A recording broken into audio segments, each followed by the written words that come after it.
గురుదక్షిణ NEO counter president నిత్యాన్నదాన కార్యక్రమాలను నిర్వహిస్తూ ఉంటారు. వారిని మా సత్కారాన్ని స్వీకరించవలసిందిగా కోరుతున్నాం.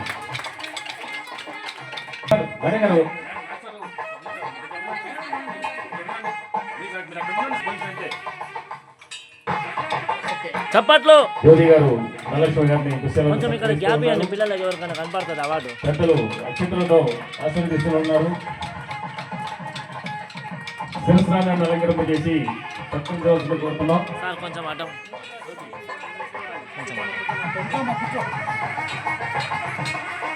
Come on, claps.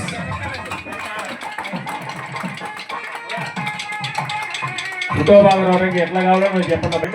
అందరూ కూడా అదేవిధంగా ఈరోజు వారి యొక్క 18వ సంవత్సర వార్షికోత్సవము మరియు అంబేద్కర్ జయంతిని పురస్కరించుకొని ఏర్పాటు చేసినటువంటి ఈ అవార్డు కార్యక్రమానికి వచ్చినటువంటి అవార్డు గ్రహీతలకు, చిన్నారులకు శుభాశీస్సులు తెలియజేస్తున్నాను.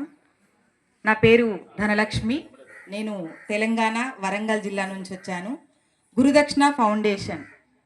నేను ఒక డ్రాప్అవుట్ స్టూడెంట్గా ఉంటే నన్ను ఒక టీచర్ చాలా దగ్గరగా తల్లిదండ్రి ప్రేమను చూపిస్తూ నాకు మేము తల్లిదండ్రులకు ముగ్గురం ఆడపిల్లలం, చాలా నిరుపేద కుటుంబం. చిన్న చిన్న అవసరాలు కూడా తీర్చుకునే పరిస్థితి లేనప్పుడు తన పిల్లలతో సరిగా నన్ను చూసి ఇవాళ నేను MSW చేస్తున్నా. అందుకు కూడా కారణము మా టీచర్. ఈ సమాజంలో గురువుకు మించిన త్యాగమూర్తులు ఎవరైనా ఉంటారంటే నాకైతే కనిపించలేదు. కేవలం ఒక గురువుకు మాత్రమే తన శిష్యులు తనకంటే మించి ఎదగాలనే ఒక ఆశయం ఉంటుంది. అలాంటి గురువే మా టీచర్ పసునూరి ఇందిరా గారు. ఈ సభాముఖంగా వారికి కృతజ్ఞతాభివందనాలు తెలియజేస్తున్నా. అదేవిధంగా నేను గురుదక్షిణ ఫౌండేషన్లో చేసే సేవా కార్యక్రమాల్లో మొట్టమొదటిది నిత్యాన్నదాన కార్యక్రమాలు 2019 నుంచి చేస్తున్నా. దానికి కారణం ఏంటంటే మొదట చెప్పుకోవాలంటే మీ నెల్లూరు జిల్లానే మొదటి కారణము. కానీ అప్పుడు నేను చిన్న వయసు, నాకు ఇంటర్మీడియట్ 10th క్లాస్ టైంలో నాకు అవగాహన లేదు. ఒక సంస్థ ఏర్పాటు చేసుకొని నేను అన్నదానం చేయాలి, కొందరికి భోజనం ఇవ్వాలనే సంగతి తెలియదు నాకు. 2014లో నా చిన్న బాబు బై బర్త్ 13 రోజుల బాబు నుంచి 5 నెలల 4 రోజులకు నేను స్టార్ బంజారా హిల్స్లో ఓపెన్ హార్ట్ సర్జరీ చేయించడం జరిగింది. అప్పటి వరకు నేను డిగ్రీ BA కంప్లీట్ చేసుకొని మార్కెటింగ్ ఫీల్డ్స్లో ఉండేదాన్ని. పెన్ను పేపర్ పట్టినా అంటే ఖచ్చితంగా పని పూర్తి చేస్తా, దానికి తగిన పైసలు తీసుకుంటా. అది నా స్వార్థం. ఏంటంటే కష్టపడి పని చేయాలి, పైసలు సంపాదించాలి. ఆడపిల్లలుగా ఉండి మా అమ్మ నాన్న ఎంత కష్టపడ్డారు అనే విషయం చూసిన నేను డబ్బులోనే అన్నీ ఉంటాయని పరిగెత్తుతూ పని చేసేదాన్ని. ఆ టైంలో సర్జరీ టైంలో నేను ఏదైతే హాస్పిటల్స్ తిరుగుతుంటానో సమాజంలో 90% మంచి వాళ్ళు ఉన్నారనే విషయాన్ని గ్రహించడం జరిగింది.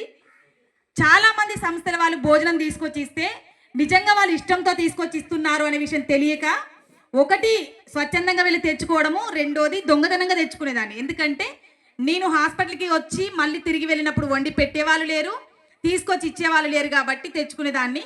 ఇప్పుడు నేను భోజనం ఇస్తున్నప్పుడు అర్థమైంది ఏంటంటే చాలామంది ఆకలితో ఉన్న అవసరార్థులు ఉంటారు. ఆ రోజు నేను దొంగతనంగా వెళ్ళి తెచ్చుకోకుండా ఉండవలసిందనే విషయం తెలుసుకున్నాను. అలా నేను తిరుగుతున్న క్రమంలో చాలామంది నాకు హాస్పిటల్స్ దగ్గర కానీ తోటి సహోదరులు కానీ చాలామంది హెల్ప్ చేశారు. అట్లా రియలైజ్ అయిన తర్వాత నేను డబ్బుతో ఏమీ సాధించలేము, మంచితనం అనేది ఉండాలి అని నేను బ్యాంకులో బిజినెస్ కరెస్పాండెంట్గా చేసేదాన్ని.